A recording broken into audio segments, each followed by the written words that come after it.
I've been a big fan of the band Pink Floyd for about a decade now. Their music has always stimulated me and given me some of the best albums I've ever heard, even to this day, and their discography just means a lot to me. It taught me about myself and my taste in music, but also taught me about the world. See, when I first listened to The Wall when I was about 14 or 15, I understood most of what the album was saying about the music industry, about school and abuse, and about controlling parents and mental health. I guess I was a pretty smart kid. Unfortunately, being a fan of Pink Floyd now isn't the greatest thing you can be. But you know who else I was a fan of at the time? Nostalgia Critic. I guess I thought he was funny in high school and put a lot of his videos on while I did my homework. Now, did I focus on my homework instead of the videos? Maybe, but I slowly fell off of watching him around the time of his infamous review of the movie The Wall. Unfortunately, I don't remember a lot about it, so I wanted to do a deep dive and a retrospective into not only the original album, but the movie, the review of the movie, and the companion album that goes alongside the review. By the end of this, I want to answer this question. Is Nostalgia Critic's The Wall really that bad? Let's find out. I tried really hard to go into this album with no preconceived notions or remembering how certain songs go or anything. I tried to trick my brain that I haven't listened to almost 20 hours of this album before. I have it on vinyl and listen to it like that just to get the true experience. I just noticed that the sticker on it that says Pink Floyd The Wall is not centered. I don't know if that's intentional or not. I don't think it is, but maybe it'll be a collector's item someday. Who knows? Now I could definitely go into detail about every single song and how it relates to the story because there genuinely is a story here, but I'd rather talk about what works and why it works. If you did want a deep dive on every song here, I'll link an analysis of every song in the description. Go check it out, but let's start the story. The story follows Pink Floyd. Yes, that is what his name is. A man growing up in the aftermath of World War II and dealing with a lot of problems in the first half, from a controlling mother to the school teachers abusing the kid. Pink learns the value of standing up for himself and not taking anything from anybody else. It goes into his lust problems and the problems with authority in general, but also being inspired by the worst parts of World War II's authority in the later half. Pink then becomes a rock star and depressed with his life. This is first shown in the beginning of One of My Turns, where he starts dating a girl and eventually just feels numb to the whole thing after a while. But when they show signs of divorcing in the next song, we see this desperation and the want to not be alone. Pink then shuts himself off from the world and grows distant from everything that's going on, and his mind starts to slip, building that metaphorical wall. When he hallucinates that he's a dictator and getting rid of all the undesirables, it shows how much he learned from World War II and incites the final act, which is probably the most insane thing I've ever heard of. Him becoming a specific dictator from World War II in his own mind and essentially going mad with power. Eventually he breaks out of the wall and the album can be looped through how it ends and starts. The story was inspired by former band member Syd Barrett, who struggle with a lot of these issues, so it's a very personal story for the band members. But that's Pink Floyd's The Wall. Obviously I'm missing a lot, but what a fantastic album from front to back. While Dark Side of the Moon might be the most commercial Pink Floyd album, this is something completely different. So many risks taken, so many strange decisions that ultimately make sense, but it all comes together to make this surreal masterpiece. It shows how many things can affect your life, and it also shows how you choose to react that really matters. The metaphorical wall can be broken, but it's hard to break out once you've built it. Now, does the movie do it any justice? Let's see. This movie just feels like one big long music video, and what I mean by that is there isn't a whole lot of dialogue. That's far from a bad thing. I actually feel like it takes the story and expands it with its visuals. Ultimately, this feels like a horror movie in the last half, with some jump scares and genuinely disturbing moments when he starts to go mad. The movie is told non-linearly, showing quick cuts from later in his life at the beginning, showing how certain things affected him. There is a lot I just can't show because it's either sexual or just violent. The whole movie is on YouTube, but it is age restricted, so I'm just not gonna take the chance. But I do really like how it's edited. It feels very forward thinking with the cuts being synced to the music. Very impressive. It's just an incredible film that takes what worked about the album and expands it tenfold. It doesn't overstay its welcome, but actually puts into perspective how these situations affect Pink with some insane animation and soundtrack. Speaking of animation, if I had to pick one thing as a negative, I wish there was just more animation. The morphing sketchbook quality of certain scenes feel right out of the mind when you're just numb to everything. Another thing I'll praise, while the band now loves AI and disregards genuine art, this at least has heart to it. They didn't have AI in the 80s, so everything here was real, which is crazy to me. It looks incredible. The sets, the animation, the lighting, all feel intentional and authentic. It's a perfect representation of what this album is, and it tells a story through the music and visuals. It's how I imagine Ethel Cain would make a movie about Richard's daughter. I love this thing with all my heart. It's been on my watch list for forever, and I'm so glad I finally got a chance to see it. So how does Doug mess it up? Alright, here we go. Coming out just 6 days before my 17th birthday, we have Nostalgia Critic's take on the movie. The video takes almost a recreation approach, going almost shot for shot, but speeding it up for pacing, because it's supposed to be a silly little review on YouTube. The thing that threw me off was when Doug started singing. Yes, he made an actual album for this review, but we'll get to that album. And Doug tries his hardest to recreate the visuals of the movie, or at least how it was edited, but it just comes off as super low budget. The visuals look terrible. I mean, look at this. There's nothing wrong with bad visuals, but when you're acting like your stuff is better than Pink Floyd The Wall, when it looks like this, it's a little strange.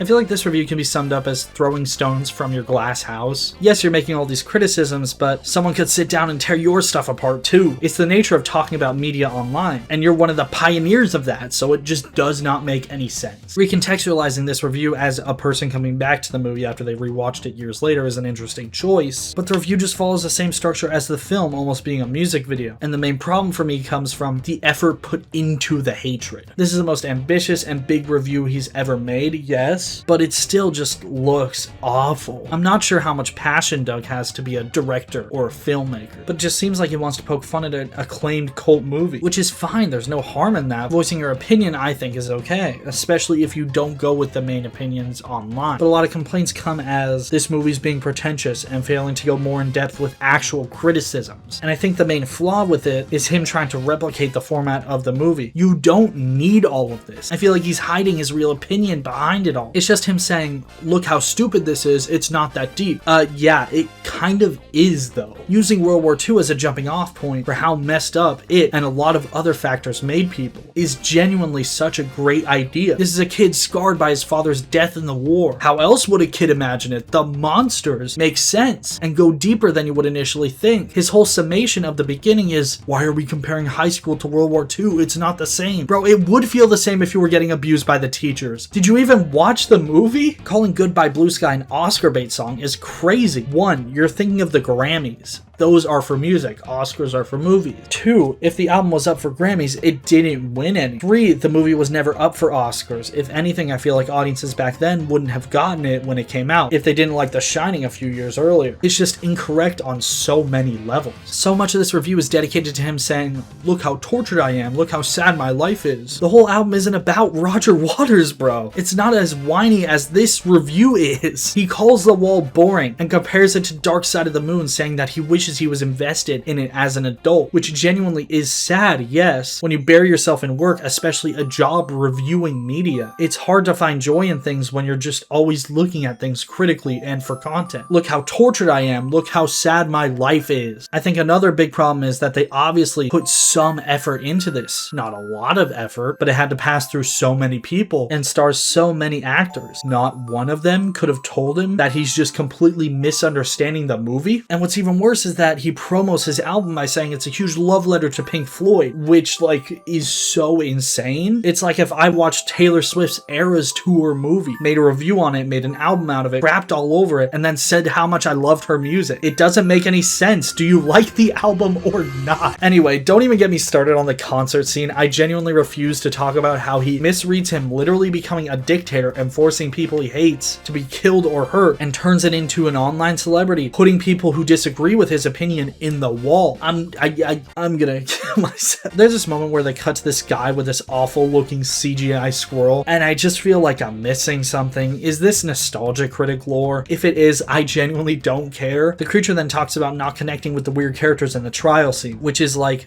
the only fair criticism he's given the film. I also wanted more animation, but I wouldn't call it lazy for not doing that. Each animated character represents something in Pink's life. I'd argue that the whole movie develops them greatly, but because we don't see a ton of them animated, they were never developed, I guess. Are you stupid? The whole music number with a bunch of furries essentially just proves the whole more development for these creatures, which this sequence is not animated in an art style that vaguely even resembles The Wall. There are a few moments animated in the style that represents the film, but they're like 2 seconds long and replayed ad nauseum throughout the whole thing. But the whole thing just ends with the actor who plays Pink confronting Doug about his choices. The movie gives a vague ending, so we have to have a vague ending too. It's a review!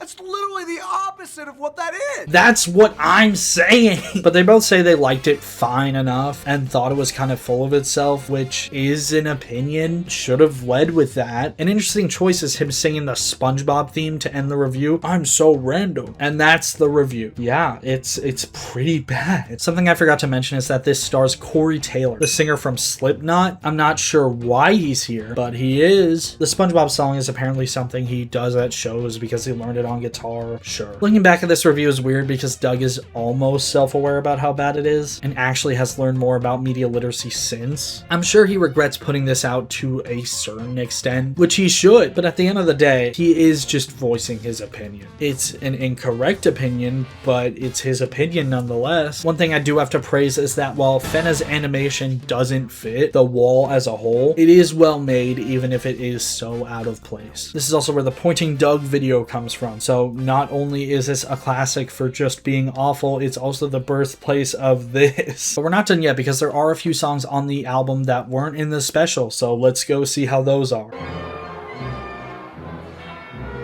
I love how they say there are multiple songs that didn't make the review on the album. Nope. Just one. The Forgotten Song is a parody of Hey You, but instead it's about how it's just not in the review and forgotten. Very clever. Even as a parody album, it just seems so hateful. This whole album, this project hinges on you understanding, knowing, and liking The Wall, and made by actual The Wall fans. But they spend 42 minutes just hating on it. It's at least produced decently well, recreating classic Pink Floyd songs and slapping Doug's awful vocals and lyrics on top of it. The production was done solely by Rob Scallon, another YouTuber and musician who also appears in the review. It's a genuine attempt and I don't hold him responsible for this, but there's nothing here that the actual album doesn't do a billion times better. The main thing people hate is just how he completely misunderstood the movie and the album, but acting like he got it all, but also just finds the movie boring. Genuinely, why would I ever listen to this over the actual album? The comedy here, if you can even call it that, is just him calling the movie boring and bad, which it genuinely isn't. Again, there's nothing wrong with not liking something that other people enjoy, but you have to recognize that other people do and try to understand why. It's a companion movie to one of the greatest albums of all time. You even like the album yourself, do not see the appeal. Usually when I don't like something that other people do, I usually try my best to understand why they like it, and even if I can't personally get into it at all, I think about what didn't work for me. Not everybody's going to love every movie or every album, but approaching it like your opinion is correct and objective fact when you're in the minority is crazy. This review could have easily just been him sitting in this chair, talking about what worked and what didn't for him, but his real opinion is brushed aside so quickly for big funny haha musical number making fun of it. This review is 40 minutes long, and they spend like 10 seconds actually talking about the movie and giving their honest thoughts. If it was structured like any other of his reviews, I guarantee he wouldn't have gotten this much hate. But that's what's so interesting. He's been radio silent since this review, ignoring the hate. I know he knows of it because he references in a post on his community tab, but that's just it. We know he's aware of how hated it is, but are we sure he regrets it? It garnered a lot of attention for Nostalgia Critic and probably made him a ton of money on top of the sponsor already in the video. So why should he address the hate? All we can really hope for is that he rewatches the movie again and sees what truly makes it special.